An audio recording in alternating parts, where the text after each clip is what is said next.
Ցեղասպանության հուշարձանի թեքված սյուների բույթերի վրայից բազալտե շերտն են հեռացնում, արդեն 3 ամիս է, դեռ քանդում ու քանդում են պատերը։ Անմար կրակի մոտ տանող 12 աստիճաններից 4-ն էլ են քանդել։ Ինչու են հսկա քարերը կտոր արել, չի հասկանում Ցեղասպանության հուշահամալիրի համահեղինակ ճարտարապետ Արթուր Թարխանյանի դուստրը։ Ներձուլված էին հիմքի հետ։ Ինչի եք պոկում այդ քարերը։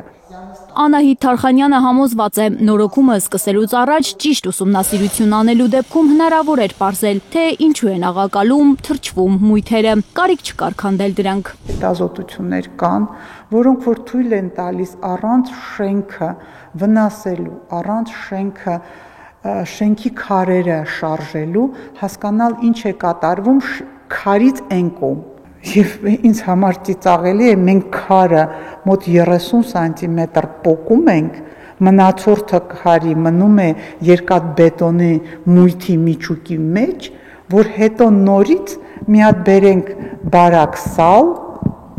եւ անենք աբլիցովկա երեսապատում։ Հետազոտությունն արել են Արթուր Թարխանյան կենտրոնի ճարտարապետները, բայց իրենց ոչ ոք չի դիմել, խորհուրդ չի հարցրել, ասում է Թարխանյանը։ Այսպիսի գործերը չեն արվում մեկ անձով։ Ճարտարապետին անհանգստացնում է, որ քանդածով չեն բավարարվելու։ Ինքը Ծիծեռնակաբերդում տարվող աշխատանքներն անվանում է վերակառուցում, անհանգստանում, որ դեռ 4 մետր խորությամբ, 3 մետր լայնությամբ փոս են փորելու հուշահամալիրի շուրջը։ Նորից է կրկնում, մեկ մարդու գործ չէ սա։ ԳՍՄ-ից պիտի այդ նախագծի գաղափարի շուրջը մի մեծ թիմ հավաքեր, նախագծողների, հետազոտողների, կոնստրուկտորների, որոնք որ ամբողջը սկզբից գնային ուսումնասիրեին, փաստերով, տարբեր տեսակի դիտարկումներով։ 10 անգամ բացատրել եմ, մի անգամ ասել։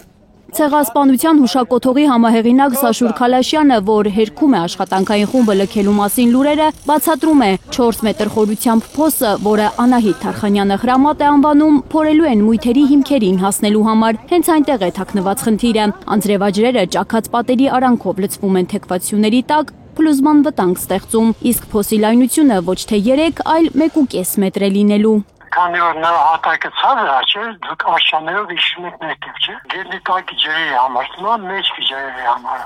Մի մետր լայնություն, կարող մետր ու կես լավ անգիր չեմ հիշում։ Գագ բերի մույթերի ներքին շարքերի ոչ թե արդեն բերել է։ Դες են շարունակվի, քաները ուղղակի վերանում։ Անահիտ Թարխանյանին անհանգստացնում է նաև այն, որ Քալաշյանն ընդամենը վերանորոգվող հուշարձանի նախագծողն է, իսկ աշխատանքները ղեկավարում է մի անփորձ երիտասարդ։ Ճարտարապետ, որը չունի փորձ, վերանորոգման, որը չունի փորձ ինքնուրույն աշխատելու, ինքը երբեք չի եղել նախագծի գլխավոր ճարտարապետ։ Սաշուր Քալաշյանը չի հերքում, ինքը արհեստանոցի ղեկավարն է, իսկ գլխավոր ճարտարապետերի Կոհանյանը ըստ նրա փորձառու է։ Այս պահին Ծիծեռնակաբերդում գնում են կանոնավոր կարգով հիմնանորոգման աշխատանքների կատարման ընթացքները։ Նորմալ այնպես ինչպես մենք ժամանակին մշակել ենք 70 տարի անց 100 տարվա կյանք ենք ուզում տալ Ծիծեռնակաբերդին, ասում է Սաշուր Քալաշյանը, բայց դրա համար հիմա ստիպված են քանդել բազալտե շերտը։ Ամեն ինչ կարող քանդվի այնտեղ, իսկ ո՞ր ասես որ չպետք է քանդվի։ Աշաները քանդվելու են էլի ջրամեկուսացման հետ է կապված, որտեղ այդ աշաների տակից ջուրը թափանցում է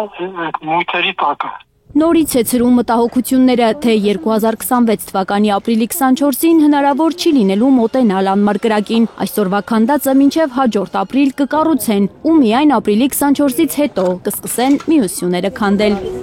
Աննա Գյուլնազարյան, Միլենա Պողոսյան, Նորայր Հակոբյան, Հայլուրի համար։